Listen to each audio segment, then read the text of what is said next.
highlights channel of the Ranveer Show. This is TRS Clips. Let's talk a little bit about Somali pirates. I'm understanding from this conversation that you had some interactions with them. Yep. Or Somali militant groups. Yeah. Maybe let's begin this particular section of the podcast with you giving context on who they are in the first place. What I understand is they were regular fishermen whose business was taken away by big fishing trawlers. And because of poverty, they turned to crime and terrorism. Correct me if I'm wrong. There might be some geopolitical scenario. Yeah. And now it's the most rampant modern form of piracy. Like when we talk about pirates, like Pirates of the Caribbean, that was 200, 300, 400 years ago. Yeah. In 2022, this is what piracy is. And they try harming merchant vessels which are transporting goods, transporting oils. They hold them to ransom, they extort them, etc., etc. They try stealing resources. Yeah. And this has kind of become one of the main angles of worldwide navies to just protect merchant vessels from piracy. Yeah. Is there anything else you'd like to add from a context basis? Yeah. See, here is a very poor nation. And they see rich countries, ships streaming past them, with loads and loads of. And here, on land, all the men are dead between the age of 14 to 40, either fighting somewhere or in the course of, skirmishes. Yeah. So the rich militant heads hire these poor fishermen, stack them up with a lot of fuel and a little bit of weapons and launch them into the sea. And they target ships which are, at high seas, board them, hold them for ransom and take the insurance money. In Malacca Strait, this was put down heavily by all the countries coming together. But here, there are ships from all over the world passing through the Indian Ocean. 80% of the world's trade happens through the sea, and of which 60% happens through the Indian Ocean. Why Indian Ocean? Sea lines of communication through the Suez Canal. Till they had to go around the Cape of Good Hope. It was a long route and it was not economically viable to sustain trade.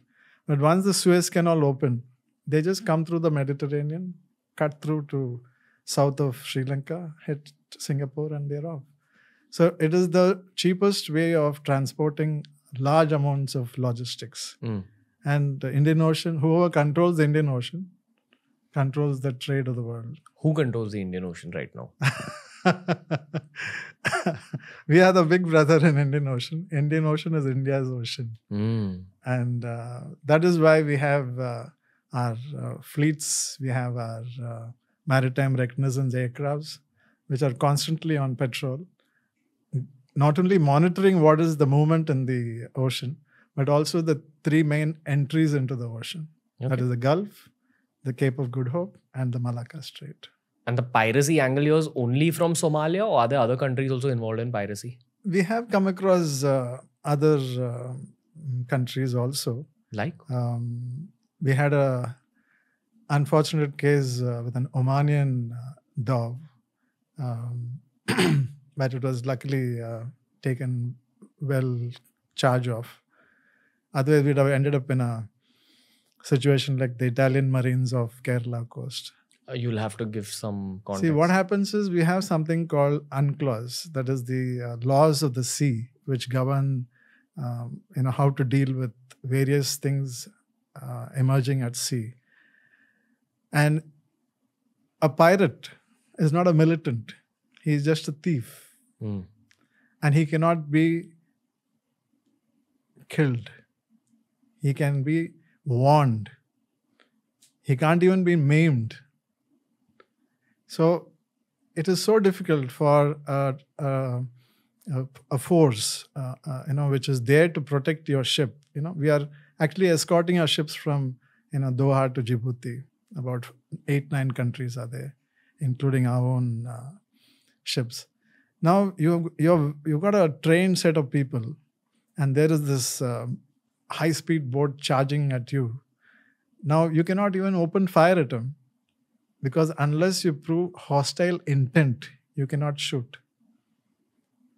In the case of the Italian Marines, they fired and unfortunately a fisherman died.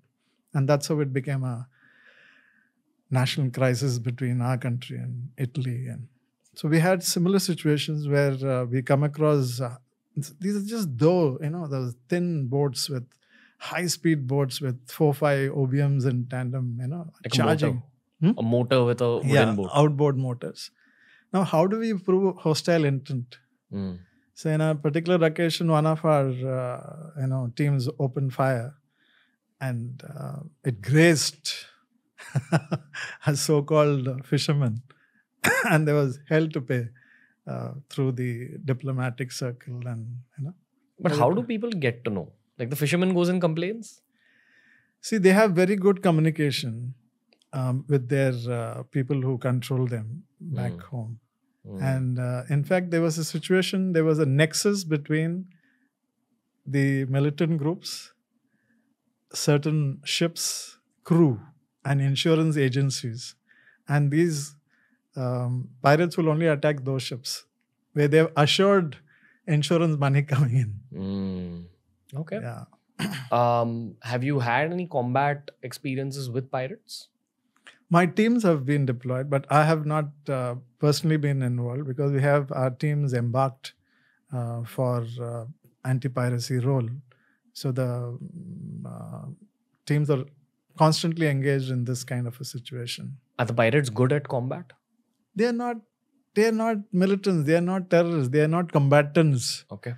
They are just poor fishermen with the simple task of taking over a merchant ship for ransom. Full stop.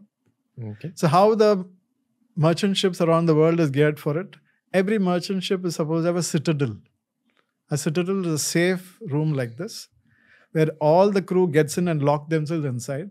They retain control of the steering and communication, and they can live for a certain number of days. So in case the militants, the pirates have taken over and our team is deployed to retake over, you can fire at will, because whomever you shoot or neutralize will only be a pirate and not the crew. Got it. So the protocol for merchant vessels is get into the citadel if there's a pirate attack. Yeah. And if a navy actually gets onto the ship, they are allowed to kill anyone on board. Kill or apprehend. Apprehend. Which means what? Take them alive. Okay. So these are playlists made especially for you. We've tailor-made learning experiences for you. TRS Clips.